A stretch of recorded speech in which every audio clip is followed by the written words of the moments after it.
A very good Sunday afternoon to you. Welcome to KTN Weekend at 1. My name is Yvonne Okwara. Welcome to the program. We start off our bulletin this afternoon in South Africa, and South Africans there are taking part in a day of prayer and reflection for the late former President Nelson Mandela, the first in a week of commemorative events. Crowds celebrating Mandela show no sign of letting up in Soweto and Johannesburg. South Africans have been holding vigils since Mandela died on Thursday. CNN's David Mackenzie filed this report from Mandela's home on Saturday.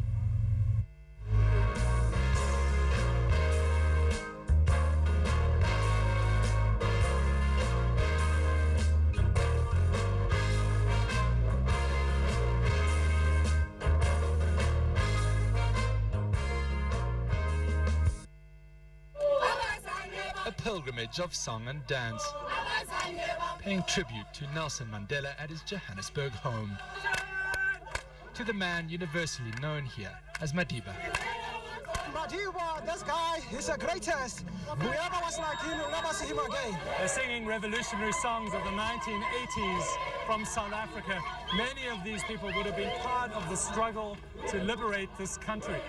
What is truly remarkable is the unifying nature of this man, of how people of all races, creeds, ages have come out here. This is a period of mourning, but really it's a period of celebration for South Africans. Craig Dickinson came with his 5-year-old son Luke, so he could experience some Madiba magic. You know, he's done so much for our country, and the youth that are coming through, they're really involved in the name of Madiba. He's an icon. Ivan Malupe brought Lesedi. She hopes he'll remember this day. Madiba was there in his lifetime for a purpose, and I think they will gain much more than we did, because we experienced a little bit of the apartheid era, and then we experienced Mandela. They were born free, they were born in the free South Africa, so they'll experience all the fruits of what he worked hard for. All through the day they've been lighting candles and laying flowers on this wall of remembrance. Many of them here are young children, and this note was written by a young South African. South Africa, Madiba, our land, I love you. It's extraordinary, the deep personal connection this man had with the people. George Chauke showed his love by adorning his car with Mandela's image. He says he hasn't been able to sleep or eat since he heard the news. We thought and understand how gonna be live without Madiba. And then really we love this. We are father, is our grandfather, and I'm so sad. But mostly they sing. And remember the man that unified a country divided by history, with his lasting message of forgiveness and reconciliation. David Mackenzie, CNN, Johannesburg. Back home, leaders from the North Rift region have urged doctors to drop their plans for a nationwide strike and embrace the idea of devolving health services. The leaders said the resistance by health workers to devolution of health services is unjustifiable. Speaking at a fundraising in Kondabilet School, the chairman of the Senate Committee on Devolution, Kipchumba Murkomen, said counties have the capacity to handle health services as they're already handling other high-level functions and employment. County health facilities plus their doctors and nurses and health workers is a county function. Why do the doctors think that a county government cannot employ doctors but it has employed a governor? Because county government inalipa governor. County government inalipa mtu anaitwa MCA. Why do they think that it cannot pay them? County government have hired engineers. They have lawyers, people called county attorneys. They have teachers who teach the youngest children, ECD. They have water engineers who are going to do what? Why do the doctors alone think that they are so special as against all the other people, even if it means in a health facility? We are strike, you wafikirie mara mbili. Kwa sababu mimi nafikiri wanaogopa supervision. Kwa sababu analia ati kama na wewe atashindwa kulipa salary. Uliza kila mtu anafanya kwa county government kama by 26 of every month kama mshahara yake haiko kwa account. Na hao wanapata kutoka national government tarehe 10. Sasa gani ni afadhali? Mwenye analipa salary 26 ama mwenye analipa tarehe 10? Professor Washington Okumu, the Kenyan who helped broker peace between two South African leaders 19 years ago, has spoken to KTN about his encounter with Nelson Mandela. He did this with a mixture of sadness and happiness for the role Mandela played to end apartheid in South Africa. He says Mandela is godlike to South Africans for his pivotal role in breaking the chains of racial discrimination for the over 40 million South Africans. When I say that Mandela is a great man, I mean it. The man is a great man. The loss is so monumental that no words can be used to express. President Uhuru Kenyatta has called on Kenyans to make deliberate efforts in order to restore and conserve the environment and enable Kenya achieve the country's 10% forest cover vision. Speaking during the launch of a Green Schools Initiative program in Michinda Primary School in Nyandarua County, President Uhuru noted that forest conservation remains the key element in curbing the negative impacts such as decline in agricultural yields and increased human diseases currently being experienced. The 10-year program, under the theme Green Schools and Commercial Trees for a Green Economy, targets primary schools and aims at inculcating a culture of environmental conservation from a tender age.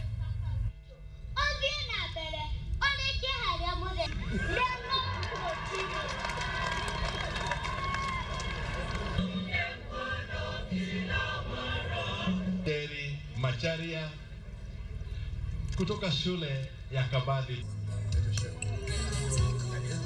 Na sisi kama serikali pia tunataka kuhakikisha ya kwamba mwaka huu tukiwa tunasherehekea miaka 50 kutoka tupate uhuru, tuweze na sisi mwaka huu pamoja na Wakenya wote kupanda miti milioni 50 katika kila kona ya taifa letu la Kenya. To achieve this, we are proposed to reach and engage 7,000 schools each year for the next 5 years at an approximate cost of Kenya shillings 1 million each school. This amounts to a whopping 35 billion in the next 5 years. Indeed, from planting trees to mark 50 years, let's move to another bid to mark 50 years of independence in style. A team of climbers has embarked on a mission to climb Mount Kenya and hoist the Kenyan flag at the highest point of the mountain, Point Batian. KTN's Central Kenya Rift reporter Carol Nderi has the details.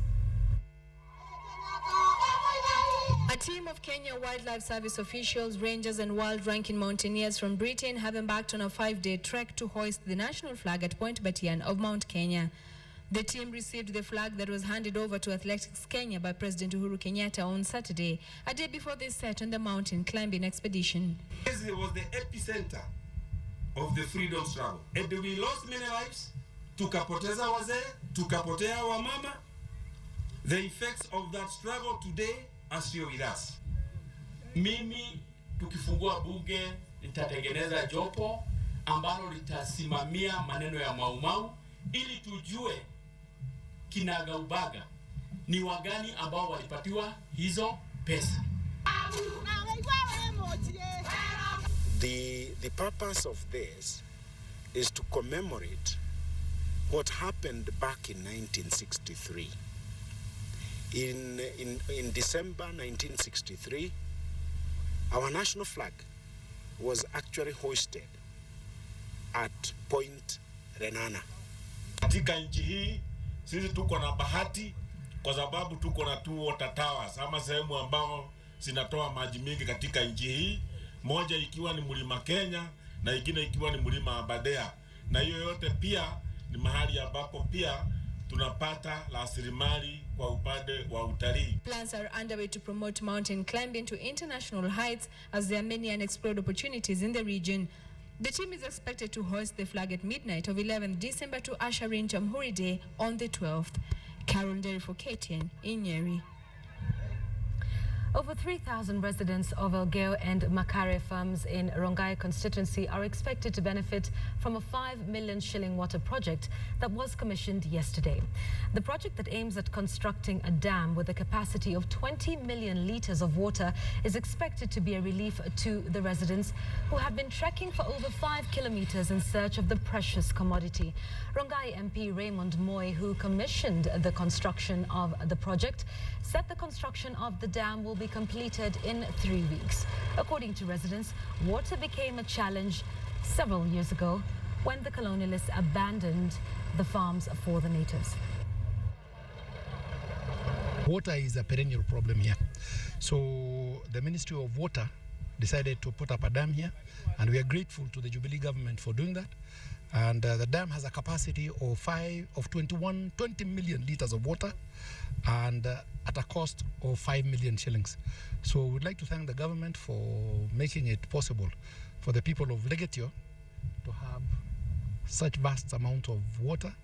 And we would also urge the government to build more dams in Rongai, as water is a serious and a very big problem in Rongai.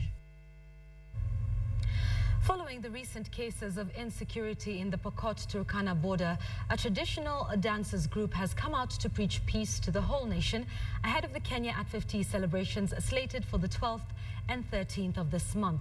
The group from the Pokot community is urging the government to bring together Kenyans from different communities to fight tribalism and ethnic clashes. Here's that report.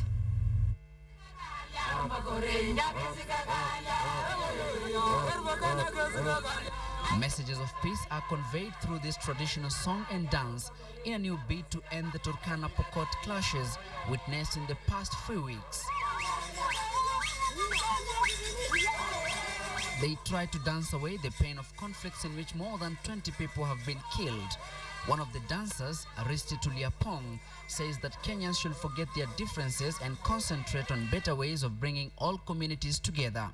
Amani kwa Kenya mzima, sio Wapokot peke yao, hata wenzetu majirani kutoka kwetu kule Turkana, hawa tunaenesea kwa manyimbo kutangaze amani. Even as the song reigns in the peaceful atmosphere of the Kenya National Theatre here in Nairobi, tension remains high in the Turkana-Pokot border as several families flee the region for fear of being attacked. Kwa serikali abuche kawia sisi mpaka yetu, ajue hapa ni yetu, tulikuwa tunajua ni pande hii ni yao. Na hii siku imeambatana na siku ya 50 Kenya at 50. Tunashukuru sana mpaka tumefika wakati wa Kenya at 50, tumekuwa na amani Kenya. The abduction of women and children from the Pokot community gave birth to this traditional dance group called Sengekwo. Na mipango ya kuweza kuleta makabila yote ya Kenya ili yaweze kuona umuhimu wa amani na kuweza kusherehekea pamoja. The dance group, together with others from different ethnic backgrounds from all over Kenya, have converged at the National Theatre for a one-week music festival organized by Kenya Music and Cultural Center ahead of the Kenya at 50 celebrations. Mohammed Mahmoud, KTN. As you can see, many activities have been planned for this week that starts off the week in which we mark 50 years of independence. We'll wait to see how that one pans out. I want to take a short break right now. More news after this.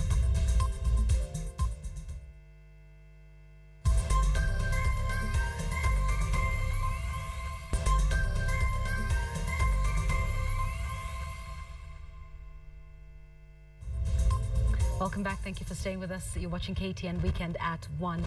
Radio Maisha listeners were last night treated to a live music entertainment from famous Tanzanian artists known as Kigoma All Stars in Mombasa. Led by renowned musician Diamond Platinum, who is famous for his Swahili love songs, thousands of revelers thronged the Big Tree Hotel for the entertainment. One after another, the over 6 artists from Tanzania, including Chege, Diamond, Msechu, Abdul Kiba, Queen Darlin and Rachel, filled the air with lyrics, tunes, beats and dances, which left the crowds yearning for more.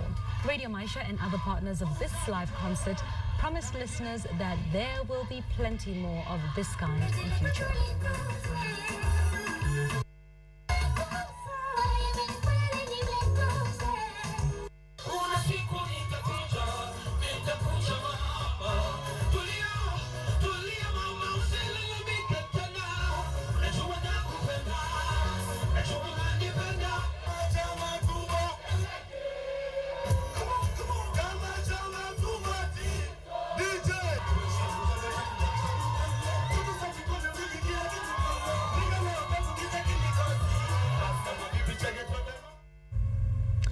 Sounds like it was great fun. Let's move to sports news now. The last leg of the 10-round Standard Group County Golf Classic Series was marked with stiff competition and excitement, with over 200 golfers contesting at the Par 72 Muthaiga Golf Club in Nairobi yesterday. The competition proved captivating, at the same time challenging in holes 1, 2, 7, 9, 13, 15 and 17 that had water features as a result of the rains that have been pounding the city. The final leg also attracted former winners and participants, including the third leg champion Sami Itamere of the Nairobi Royal Golf Club.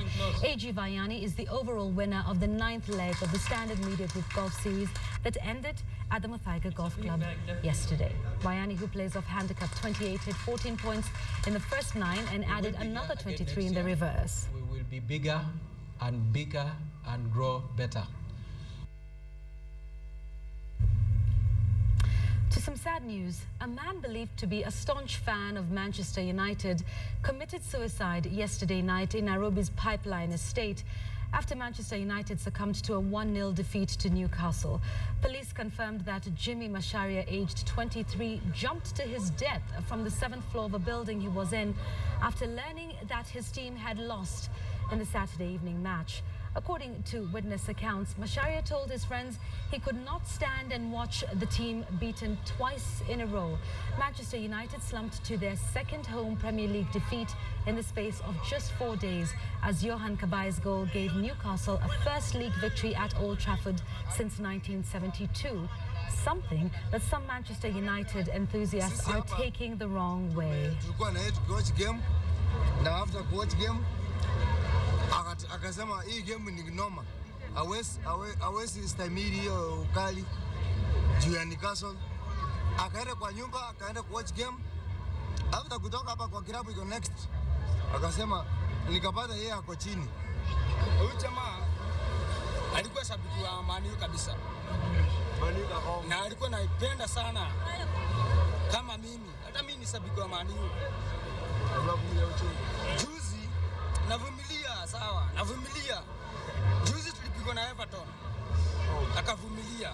Home kwetu, akavumilia. Leo ndio hiyo sasa. Nilikuwa nimekaa pale hivyo kwa nini, kwa kasiriko pale hivi. Huyu jamaa alikuwa na achuku tu, akaniacha, aniambia na wachukua nyumba. Mimi nilikuwa na tuende kwa video. Sasa yeye mwenyewe akasema anaenda kuwatch kwa nyumba. Wadiwa wakati tulipigwa na Newcastle moja. Nisikia mambo zingine, mandulu huku kutoka nje. Yeye. Lakini sambiki sugu kabisa wa Manchester United. Mimi ndio kabisa. Uko sure amekufa kwa sababu ya ball? Juu ya ball kabisa. Sababu ya ball ya Manchester. Ya Manchester United. Tulichapwa na Newcastle United. It's a great game, people, but it is definitely not worth your life. 23 years of age, life nipped in the bud over a football match. Please be careful. Right, now, it's the last thing you want to see when you log on to your social media sites. Your password has been compromised. A security firm says some 2 million passwords have been compromised on the internet's biggest sites. CNN's Sharon Travis has the details on how you can protect yourself. Right now, could the hands of hackers be keystroking their way into your online life? According to cybersecurity firm Trustwave, hackers have stolen usernames and passwords from nearly 2 million accounts by secretly installing a computer virus to track what you type. The company discovered the hacker's server in the Netherlands, keeping login information. They sold your information so people could buy your passwords. They just know that this was linked to a server in the Netherlands. The company says this started late October and could be ongoing, raising fears hackers could see personal or financial information. The numbers staggering: 318,000 Facebook accounts, 70,000 Gmail, Google Plus, and YouTube accounts, 60,000 Yahoo users, 22,000 tweeters, and 8,000 LinkedIn accounts. Perhaps most disturbing, the report says 8,000 ADP accounts were compromised. Pay managers use ADP to manage employee paychecks. In a statement, ADP said, quote, none of ADP's clients has been adversely affected. The company notified affected users and reset passwords. Facebook, Twitter, Yahoo, and LinkedIn tell CNN Money they've done the same. Google wouldn't comment. How can you protect yourself? Experts say update your antivirus software, don't click on suspicious links, change your passwords, and stay away from simple ones like 123456. In Washington, I'm Shannon Travis. A pilot program at some New Orleans schools is getting rave reviews for giving children a release from stress and helping them deal with anger issues. CNN's LaTonya Norton reports on bringing yoga to the classroom. Hands together, rub, tell me when it's hot. An ancient discipline dating back 5,000 years or more is brand new to kids at Arthur Ashe Charter School in Gentilly. For 2 months, they've practiced deep breathing, meditation, and poses through Yoga Power Play, a pilot program that empowers kids ages 9 to 13. The fact that they have tools outside of a yoga class to know that, okay, this is how I relax myself by taking a couple deep breaths, knowing that they have access to empowering themselves through breathing and through movement. Executive Director Lauren Darnell says yoga helps kids relieve stress and calm down. She shares a story of a little boy who was recently sent to the principal's office. And he went into the office and he said, I just need to sit in the corner and breathe for a couple breaths and then I'll be okay. And so the teacher let him sit down and he took a couple breaths and he was calm and he came back and says, I feel better. And it makes you feel really calm and relaxed. If you're angry, you'll calm down a little bit. School leaders say 98% of students participating have never been exposed to yoga. I feel calm and I get all the anger out of me. 10-year-old Jamari Matoya says before Yoga Power Play, she was always angry. I would be stressed out. I would punch something. But they need a place to calm down. They feel overwhelmed. They feel like things are happening and they can't stop it. Principal Amanda Aiken of Lawrence Crocker College Prep in Central City says many students come from high crime neighborhoods and need help dealing with stress at home. And the kids don't actually even know that they're getting, I guess, this sort of therapy. For them, they really focus on the play, and they're just excited that they're going to come to PE and try something new. Something new that is changing young lives for good, cultivating ease and creating a space in the mind and body that wasn't there before. On your side, LaTonya Norton, WDSU News. Right, that's where we leave it at for now. Thank you so much for watching. Please do stay with KTN throughout the day, 4-7, and then I'll be back again at 9 p.m. with your day's comprehensive news. Have a good afternoon. We'll see you later.